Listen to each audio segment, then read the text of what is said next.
hati mempertahankan ajaran Yesus.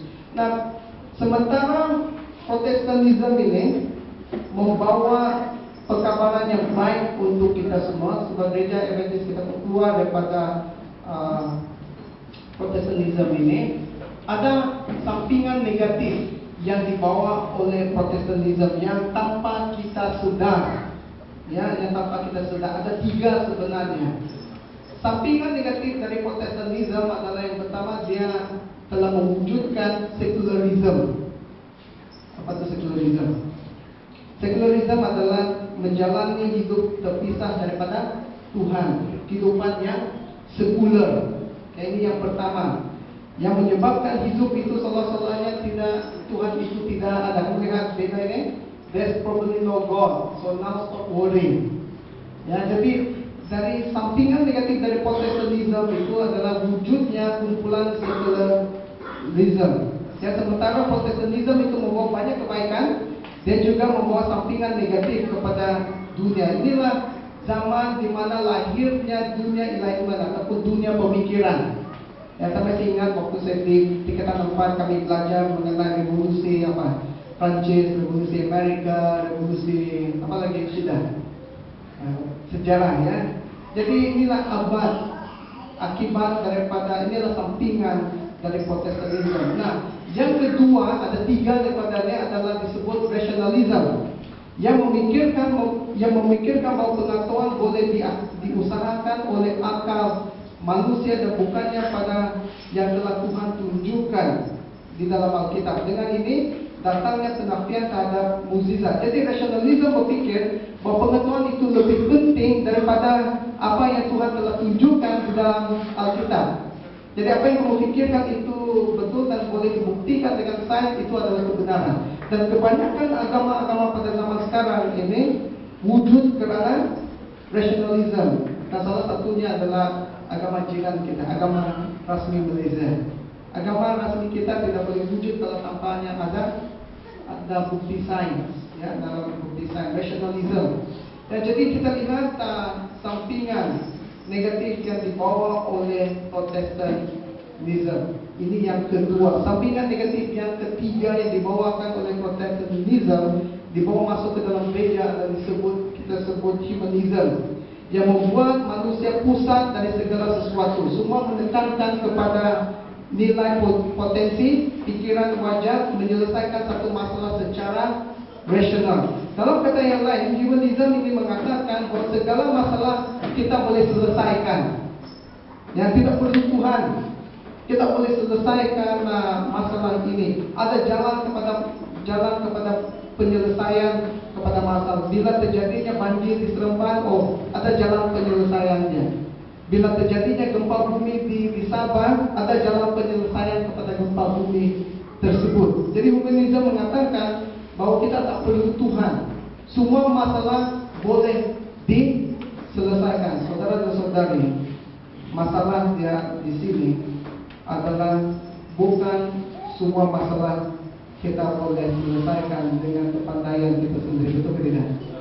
Ada banyak masanya kita perlu bergantung kepada Tuhan. Bukan semua masalah kita boleh masuk ke dalam lab dan kita boleh buat kajian bagaimana untuk menyelesaikan masalah ini. Banyak masalah-masalah dalam kehidupan termasuk di dalam rumah tangga, di dalam gereja kita, hanya boleh diselesaikan dengan campur tangan Tuhan. Amin. Bukan semua masalah kita boleh selesaikan dengan uang. Uang bukanlah jalan penyelesaian kepada semua masalah kita. Saudara dan saudari, inilah 3 sampingan negatif. Kamu boleh pulang dan kamu boleh perkembangkan 3 sampingan negatif di rumah. Dan apa yang terjadi, kita lihat Alkitab kita masih wujud, tetapi ramai orang pada zaman sekarang tidak tahu atau membacanya. Inilah fakta yang sangat menyedihkan pada zaman sekarang ini. Sebab ramai orang meninggalkan firman Tuhan, ramai yang tidak meluangkan masa untuk membaca firman Tuhan, dan ramai orang sekarang pergi ke pelbagai tempat untuk mencari makna hidup, tetapi tidak pergi kepada firman Tuhan. Saudara dan saudari, bila kita menghadapi kesusahan, kebingungan di dalam hidupan kita, kita harus pulang kepada mana? Firman Tuhan. Kita perlu menyelidiki Alkitab ini. Jangan pergi ke cari tempat-tempat yang lain untuk mencari erti ataupun untuk mencari makna hidup. Makna hidup boleh kita temui di dalam firman Tuhan. Jadi kita perlu mengambil masa untuk berdoa dan juga untuk mempelajari firman Tuhan. Oleh itu kita lihat secularism, rationalism dan humanism boleh menjadi penghalang kepada penerimaan Injil. Saudara dan saudari, Injil tidak boleh dijumpai dalam pemikiran manusia saja, karena secara lahir kita adalah manusia yang berdosa, dan bukan semua masalah yang kita hadapi boleh diselesaikan dengan pemikiran ataupun kepandaian kita. Apa yang kita perlu adalah pertolongan Tuhan.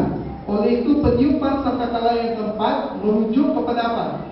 Kemerosotan rohani dan murtad di dalam gereja selepas zaman kegelapan. Dan kita melihat pengaruhnya telah merebak kepada zaman kita sekarang. Jadi secara rumusan, kalau saya rumuskan, kita lihat sangkakala yang pertama dan yang kedua adalah penghakiman kepada dua kuasa, yaitu apa tadi? Bangsa Yahudi dan kerajaan Roma, yaitu di abad yang pertama. Sangkakala tiga, kita melihat kepada kemerosotan rohani di dalam gereja, permulaan masuk paganisme, ajaran Tigan ke dalam gereja, di mana kita melihat kekuasaan gereja mula bangkit, dan yaitu pada abad yang keempat. Dan sangkakala yang keempat adalah kemerosotan kerohanian di dalam gereja selepas zaman kegelapan, the Dark Ages, yaitu pada abad yang ke-16. Jadi ini adalah rumusan mengenai sangkakala pertama, kedua, ketiga, dan yang keempat. Dan nanti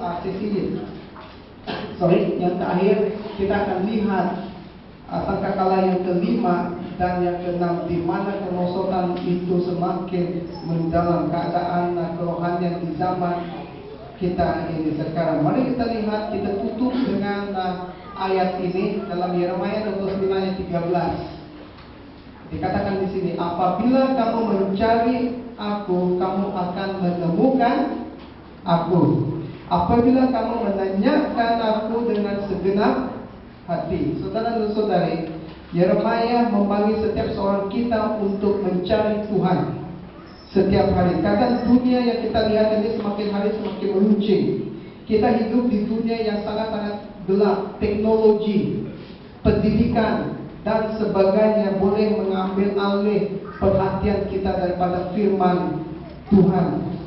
Dan hanya bila kita mencari Dia dalam firman-Nya dengan segenap hati kita, maka kita akan temui pengharapan, makna, dan tujuan. Itu sebabnya topik besar siri ini saya panggil pengharapan, makna, dan tujuan. Hope, meaning, and purpose. Yang wahyu membawa pengharapan, wahyu membawa makna, wahyu juga membawa tujuan di dalam hidup kita. Semoga Tuhan memberkati kita semua.